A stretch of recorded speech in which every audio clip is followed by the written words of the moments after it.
রাজ্যপালের মামলাটি প্রথম কথা একটা ভিত্তিহীন মামলা। রাজ্যপাল যে মামলা করেছেন মাননীয় মুখ্যমন্ত্রীর বিরুদ্ধে এবং তার সঙ্গে দুজন বিধায়ক এবং আমার বিরুদ্ধে যে মামলা করেছেন, সেই মামলার কোনো ভিত্তি নেই।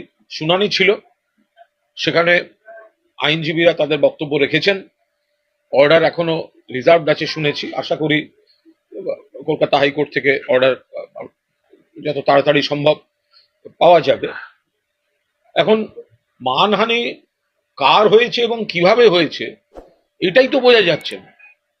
যদি কেউ মামলা করে থাকেন, এই যে মাননীয় রাজ্যপাল মামলা করেছেন, আমি বলছি রাজ্যপালকে যারা এই পরামর্শ দিয়েছেন ভুল পরামর্শ দিয়েছেন। এই মামলাটা ভুল পরামর্শ দিয়েছেন। মহামান্য আদালত কি রায় দিয়েছেন বা কি দেবেন আমি এর উপর দাঁড়িয়ে এক্ষুনি কোনো মন্তব্য করতে চাই না, কিন্তু মানহানির প্রসঙ্গটা এখানে আসে কোত্থেকে? আমিও তো তার কোনো মানহানি করিনি, মাননীয় মুখ্যমন্ত্রীও কোনো মানহানি করেননি। এখন যদি কোনো ব্যক্তির বিরুদ্ধে কোনো অভিযোগ থাকে, যদি ব্যক্তির বিরুদ্ধে কোনো অভিযোগ থাকে, তো সেটা যদি মুখ্যমন্ত্রী অভিযোগটা শুনে থাকেন, তিনি তো অভিযোগটা কি সেটাও বলেননি। এখানে মানহানির মামলা হয় কি করে? প্রথমত যার মানহানি হয়েছে বলে অভিযোগ, তাকে মানহানির মামলা করতে হয়। এ তো শুনেছি নাকি লোক দিয়ে মামলা হয়েছে। দু নম্বর হচ্ছে মুখ্যমন্ত্রী রাজ্যপাল পদ এবং রাজভবন সম্মান করেন, শ্রদ্ধা করেন, এদেরকে কোনো জায়গায় তিনি অসম্মান করেননি। রাজ্যপাল বরং এখতিয়ারের বাইরে গিয়ে বারবার তিনি একটা অন্য দলের হয়ে বিজেপির কণ্ঠ হয়ে উঠছিলেন। কিছু অভিযোগ এসছে, দুটো অভিযোগ এসছে রাজ্যপালের কাছে, রাজ্যপালের বিরুদ্ধে। তো মুখ্যমন্ত্রীর কাছে অভিযোগ এসছে, অভিযোগগুলো কি সেটাও তো বলেননি।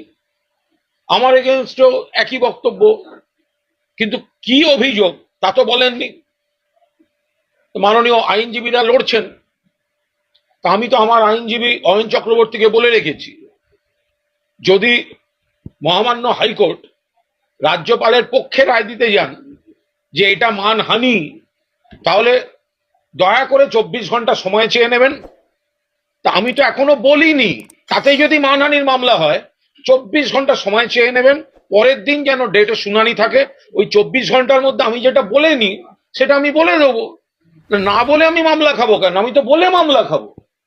আমি তো আমার আইনজীবীকে বলে রেখেছি, যা কোর্ট যদি বলে মানহানি হয়েছে আমার কথায়, তা আমি বলেছি বলে দেব, আমি তো কিছু বলিনি।